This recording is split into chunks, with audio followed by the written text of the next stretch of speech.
Hablaremos de falacias argumentativas. Una falacia argumentativa es una afirmación que parece ser válida, pero que a su vez es engañosa. Para ello hablaremos de tipos de falacia. Primero, generalización indebida. Es cuando generalizamos apresuradamente sin tener datos concisos. Por ejemplo, el grupo de personas que salga a marchar en el paro nacional son personas de políticas de izquierda patrocinadas por la guerrilla. Aquí estamos generalizando a dicho grupo que va a ejercer un derecho constitucional como es la protesta por el simple hecho de ir a marchar y no estar de acuerdo con esa postura. Causa falsa, ese segundo tipo de falacia argumentativa. Aquí que encontramos dos ejemplos cruciales. El primero, el alcalde Alfonso Urjas es el culpable de las pruebas de fracking en Santander. Segundo ejemplo, el presidente Duque, si hubiese impuesto una ley antes de entrar la pandemia, seguramente no hubiese contagios. Aquí una relación temporal entre dos eventos, porque tenemos dos ejemplos de dos mandatarios. El mandatario local, quien es el culpable de que se permita el fracking en Santander, y el mandatario de la nación, quien es el culpable por no haber expedido una ley que no permitiera el ingreso de extranjeros para propagar la pandemia del COVID-19.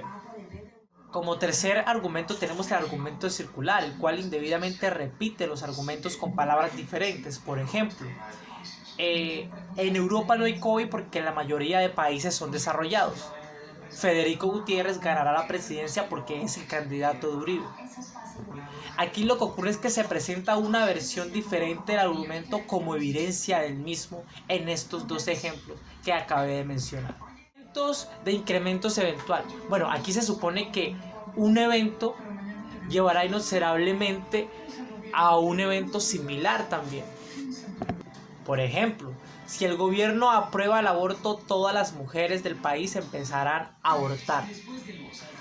Aquí se supone que un evento en específico, en este caso, que el gobierno aprobó el aborto, va a llevar a que toda la población pues aborte, en este caso las mujeres. Pues el hombre de paja tergiversa un argumento porque es más fácil atacar una versión tergiversada que la argumentación real o original en este caso. Por ejemplo, el gobierno dejará de invertir en la educación digna, gratuita y de calidad en cuanto a secundaria se refiere, dado a que estos cuando se gradúen pasarán a tener matrículas ceros en las universidades, por ende no necesitan inversión en sus planteles educativos. Está tergiversando una necesidad importante para los planteles porque supone que cuando lleguen a la universidad van a tener todo. Tipo es apelación al público. Este apela a emociones del público en lugar de dar argumentos y soluciones a lo que esté pasando. Por ejemplo, si Colombia desea cambiar, no debería votar por el candidato de la derecha.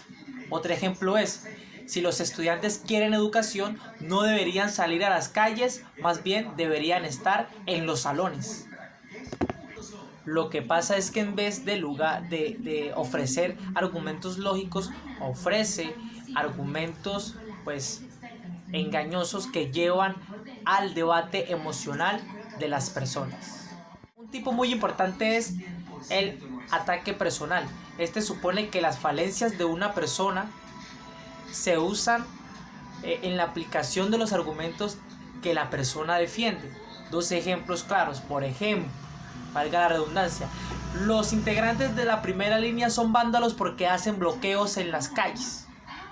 Los estudiantes de 11 y décimo que están en el paro estudiantil le están privando el derecho a la educación a los grados menores.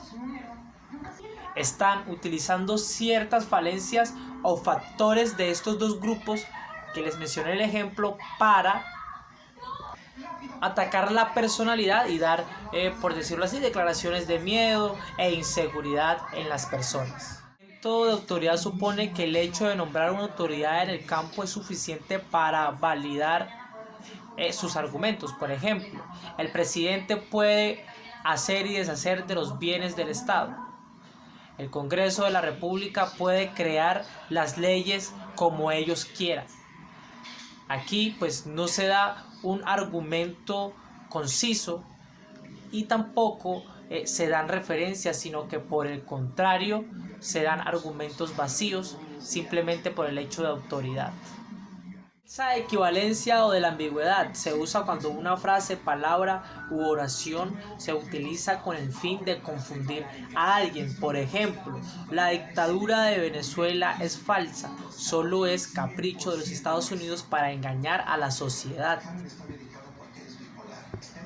Otro ejemplo es el robo de los 70.000 millones de pesos de la ministra de las TIC es falso, solo es con el fin de difamar el gobierno actual. Esta falacia argumentativa se basa en inducir al engaño, al confundimiento de lo que esté pasando con dicho argumento.